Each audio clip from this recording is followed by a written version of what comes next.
All right, so one of my favorite parts of teaching Filipino martial arts is the ability to provide structure to all of my students. A lot of the times, especially in the older generation, there was really no structure and they kind of just taught it as is, but that's because the art was primarily passed down orally, and so they never really had something down on paper. So what I've done is I've created a chart for you guys to hopefully understand kind of the basis of at least the empty hand flow. So in our system, and I'm sure at some point down the line there's going to be more than 9, maybe 10, 11, 12, who knows. But in our system we have 9 entries. And when you first learn it, you will only know it as this. So the entry and each single number, 1 through 9, has its own particular flow, finish, so on and so forth. And they would be segregated by the number. So 1 is 1, 2 is 2, 3 is 3, so on and so forth. Okay. With that, there could be different flows. So for instance, we have a standard flow that pertains to entries 1, 2, 4, and 5. And then we have a vertical flow that only pertains to number 3. With those, we also finish it with a takedown, and then you have the choices from full circle, leg full circle, seatbelt, so on and so forth. The idea is that if I have the control, if I have the opportunity, if I understand how to get from point A to point B, I could essentially choose whatever entry I want, into whatever flow I want, into whatever takedown I want.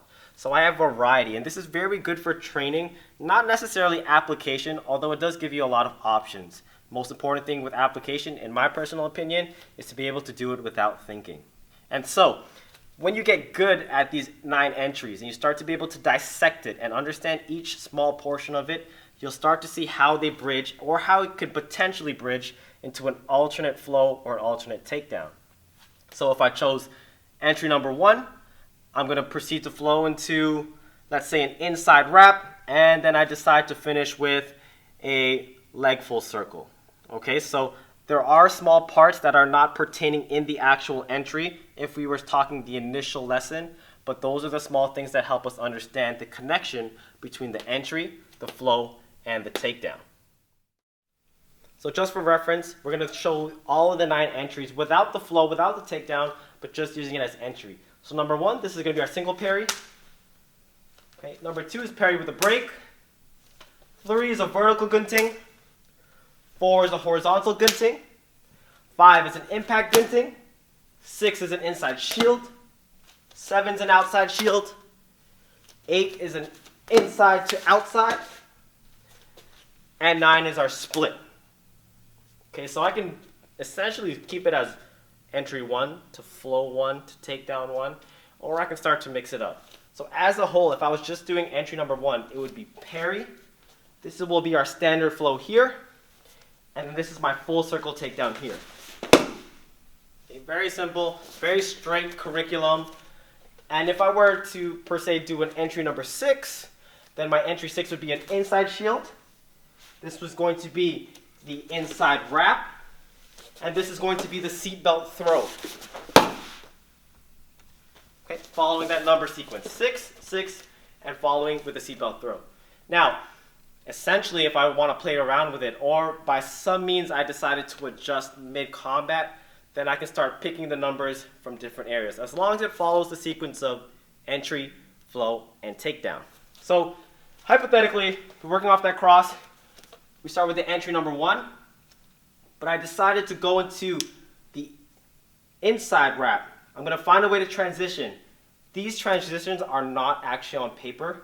More times when you see this, this is your block check counter, your block check counter, your passes, so on and so forth. These are attributes you gain from training. I'm just filling in the spaces so that I can get to the position where I can use an inside wrap. Okay, and if I wanted to go back to the full circle throw, I gotta find my way to fill in the gap to bring my arm underneath to go back into my initial takedown. So essentially, again, with those 9 numbers, I can pick and choose. More so what my emphasis is, my students have an idea how to get from point A to point B to point C without stopping. There's gonna be times when your opponent or your partner resist. There's going to be times when, to get an entry 1 cleanly from the get-go is very difficult to do. And so there's going to be scraps, there's going to be scrambles, and you need to be able to let go of the technique. You can't be cemented and so stuck in that technique that you're going to do whatever it takes to do it, though you don't want to give up, you also want to be efficient with what you do. Stop fighting with things that are already lost, right? You want to be able to adapt. And so with those 9 entries, we try to cover a basis of every sort of entry we can do, and with those gives us options in the flow. And again, if you ended up doing entry 1 10 times and 10 times you did it correctly, by all means keep doing entry number 1. You don't need variety to be able to defend yourself, right? But in the art, in a curriculum, in an environment where you can kind of experiment, it's very good to have variety so that you can never let yourself plateau. And though, like I said, you can be excellent at entry number 1, there's more options, right? So there's a time and place for application. There's a time and place for experimentation. As long as you have structure, you'll be able to point that out and really take your time through. So if we just choose another one, for instance, we work with a vertical gunting. Vertical gunting looks like this. And essentially the flow is a flow of its own, where I come over here and I end up in that position. Okay? Now, if I decided to mix it up, I could change that vertical gunting into a shield. And consciously, I'm making this decision because I know the angle is the same. I understand I'm on the outside angle. Okay? I understand that in the process of doing this, my hand is wrapping up, almost the same way it would with a vertical gunting. Vertical gunting, I rake the eyes. Outside shield, I wrap over the arm. It's very similar, so filling in those gaps is up to me. So I take my entry 7, I go into my entry 3 flow, and then I decide that I want to do a full circle throw again. So when I'm in this position, I fill the gaps to get here and into the throw. Again, I'm going to do that because my opponent either forces that on me, because I'm experimenting, or a combination of the both. Obviously, that's not recommended if you're experimenting when you're trying to save your life and trying to protect yourself, but again, it's a possibility. So when you work with your Filipino martial arts, whether you learn it orally, you learn it in a weird, unorthodox method, just try to make sense of the madness that's going on. And so here at Union Martial Arts, one of my key goals is to make sure that I can break it down so that every single student understands what I'm trying to teach, and they don't know it as, okay, from here, you do this, and then you do this, and then you do this, and then you do this. Okay? This ends up having 100 different meanings, and after the class is done, no one understands what this is. No one's this is the same. So I have it as numbers, I have it as sections, entry, 1, 2, 3, 4, 5, 6, 7, 8, 9. Flow, 1, 2, 3, 4, 5, 6, 7, 8, 9. Takedown, 1, 2, 3, 4, 5, 6, 7, 8, 9. And then my students have the choice to pick and choose to stay within the same realm of entry 1, entry 2, entry 3, or do whatever the heck they want to do as long as they have the permission or the environment to do so.